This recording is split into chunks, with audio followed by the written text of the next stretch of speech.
सच्चाई सच छुपने नहीं देंगे। नमस्कार, मैं हूं हाफिज़ गुलाम सरवर और आप देख रहे हैं देश की सच्चाई। कई तरह के आंदोलनों को आपने देखा होगा, प्रांत को लेकर, राज्य के बंटवारे को लेकर, विशेष राज्य के दर्जे को लेकर, लेकिन भाषाओं पर भी कई बार आंदोलन हुए हैं। भाषाओं को मान सम्मान अधिकार, कई बार आपने देखा होगा मैथिली भाषा को शामिल करो, आपने भोजपुरी का भी देखा होगा आंदोलन। लेकिन जो सबसे महत्वपूर्ण है हिंदी, जिसका सीधा संबंध हृदय से है, भारत से है, इसको लेकर भी आंदोलन हो रहे हैं। और ये भी एक विचित्र मामला है कि हिंदी भाषा को लेकर आंदोलन भारत के लोग कर रहे हैं, मांग रहे हैं कि भाई हिंदी को राष्ट्रभाषा घोषित किया जाए। पढ़े लिखे लोगों से भी यदि आप सवाल करेंगे कि भारत का राष्ट्रभाषा कौन सा है, तो बगैर सोचे ही आपको उत्तर मिल जाएगा हिंदी।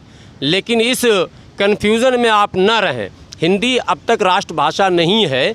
और सबसे बड़ी विडंबना है कि भारत के उच्चतम न्यायालय में हिंदी को निषेध, ये ज्ञान आज मुझे प्राप्त हुआ है कि हिंदी को निषेध करार दिया गया, यानी बिल्कुल नहीं, ना किसी कीमत पर नहीं।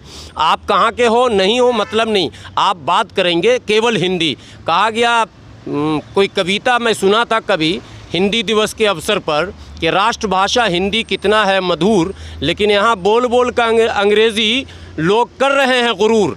तो बापू का सपना तो यहाँ हो रहा है चकनाचूर। जहाँ राष्ट्रभाषा के प्रति बापू का समर्पण था, बापू ने इसके विषय में कई बार महत्वपूर्ण बातें कही हैं, उनके कई कोटेशन आज भी मौजूद हैं। लेकिन राष्ट्रभाषा के नाम पर केवल ठगा जा रहा है। हिंदी को भी वो सम्मान नहीं मिला इस देश में जिसका सम्मान उसे चाहिए था।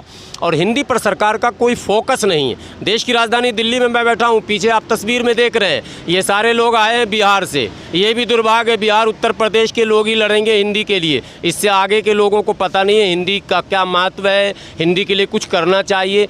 तमाम भारत के कोने कोने में अंग्रेज़ी माध्यम के स्कूलों का जाल बिछाया जा रहा, गांव गांव के अंदर इंग्लिश मीडियम। और बच्चे अगर इंग्लिश मीडियम में हमारे जाते हैं तो मुझे गर्व होता है, हम गौरवान्वित होते हैं कि हमारे बच्चे अंग्रेज़ी माध्यम में पढ़ रहे हैं। कैसे ये आंदोलन चलेगा, कैसे बढ़ेगा, हिंदी को कब मिलेगा सम्मान, ये तो समय के गर्भ में है। लेकिन वो सरकार जो राष्ट्रवाद के नाम पर लगातार ढिंढोरे पीट रही है, उससे भी साफ सवाल होना चाहिए कि राष्ट्रवाद के नाम पर ढिंढोरे केवल पीट रहे हैं, राष्ट्रवाद का अलग जगा रहे हैं, लेकिन राष्ट्रीय भाषा कहाँ है? आप लोग लिखे हुए हैं राजभाषा हिंदी को राष्ट्रभाषा का अधिकार, और सर्वोच्च न्यायालय में हिंदी में कार्य जो है वो अनिवार्य किया जाए। क्या है, कब से ये अभियान आप लोग चला रहे हैं, और क्या आपको लगता है कि हिंदी जो है वो राष्ट्रीय भाषा अभी तक नहीं हो पाया? मतलब पूरे देश में चाहते हैं इसको लागू। क्या मामला आपका? देखिए, मेन मामला है कि 1997 में सर्वोदय समाज का जब हम गठन किए तो उस समय पेपर के माध्यम से, मीडिया के माध्यम से पता चला कि हमारे देश का कोई राजभाषा नहीं है, हिंदी एक राजभाषा है। तो इसी राजभाषा को जब हम ये समझे, उस पर गहन अध्ययन किए, तो हिंदी को हर देश का एक राष्ट्रभाषा है पूरे विश्व में। लेकिन भारत एक ऐसा देश है जिसका राष्ट्रभाषा नहीं है। तो हमारे देश का एक राष्ट्रभाषा हो जो हिंदी हो। सुप्रीम कोर्ट में हिंदी निषेध है, वहाँ पर लागू होना चाहिए। इस लड़ाई को 1900 निषेध है का मतलब जो वकील वगैरह बहस करते हैं वो हिंदी में नहीं कर सकते? नहीं कर सकते हैं सर, तो वहाँ पर निषेध है।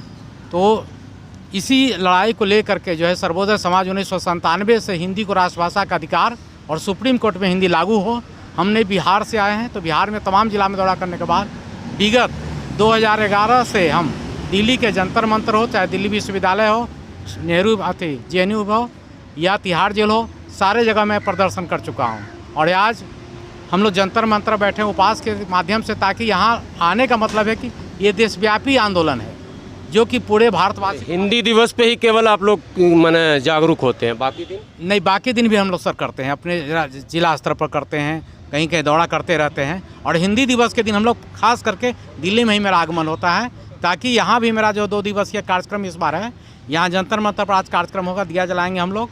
और कल जो मेरा कार्यक्रम है जामिया मिलिया विश्वविद्यालय में वृक्षारोपण कार्यक्रम है, और इंडिया गेट पर जो है वृक्षारोपण कार्यक्रम। जामिया मिलिया में जो वृक्षारोपण करेंगे उसकी अनुमति आपको VC से मिली हुई है? देखिए, सर्वोदय समाज एक ऐसा संगठन है जो 1911 से, मतलब 2011 से जो हम आ रहे हैं, कभी भी हमें परमिशन नहीं दिया गया सर।